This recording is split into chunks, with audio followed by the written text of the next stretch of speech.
And good afternoon. First at 4, the remaining votes for president continue to be counted in that handful of key states that will finally, we hope, decide this race. We're down to the wire as states are counting their last few thousand votes, and it is still a tight race. As we take a look at the map, we see Joe Biden's vote count has widened in Nevada, but that state is still too close to call. He also has more votes than the president in the key states of Georgia and Pennsylvania. Yeah, Biden leads by about 13,000 votes in Pennsylvania, but the margin is even closer in Georgia, where Biden is showing about a 1,600 vote lead.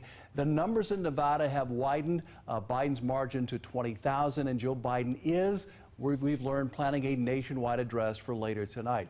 In North Carolina, the president still leads Biden by 1.5%. That's about 76,000 votes. And we're drawing our map, we want to point out, and our electoral totals according to the Associated Press, which, unlike some, has already called Arizona for Biden, a state the president believes is still in play. Alaska also still not called, but President Trump has a sizable lead there. With close races in several of those states and the Trump campaign taking legal action, we're talking with legal experts about how the final results of this election could be determined. 2 News reporter Kristen Eskow is live in the newsroom to show us what that process could look like. Yeah, Brooke, the Trump campaign has taken or plans to take legal action in several states, including Pennsylvania, Michigan, and Georgia. Now, some of those lawsuits have been thrown out in court, and recounts remain possible in some states. But experts say the odds are stacked against the president that legal challenges in several states would work out in his favor. Many voters anxiously awaiting the results of the presidential election, including first-time voter Simone Biel, who says she's been watching a lot of TV. I want to know what's going on. You know, I can't wait till it's over. But with the race so close in several states, experts say it was inevitable there would be legal challenges. I handled an election contest one time.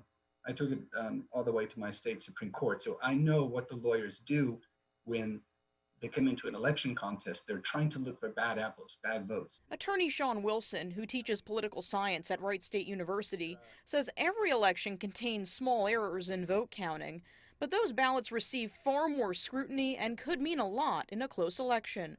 But Wilson says it would be challenging for the Trump campaign to win legal battles in several states to obtain 270 electoral votes. Judges tend to favor not throwing out a ballot unless there's something really bad.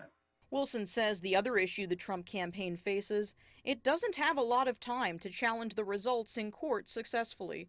The problem with the presidential election, with doing one in a presidential election, is you've got to get all this stuff done before mid-December, because those electors have to cast votes by then. That's what Bush versus Gore ran into.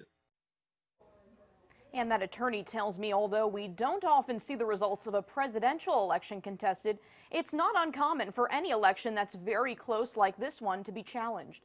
I've also spoken with the University of Dayton professor about why this race has been so close in several states, and we'll have more on that coming up at 5.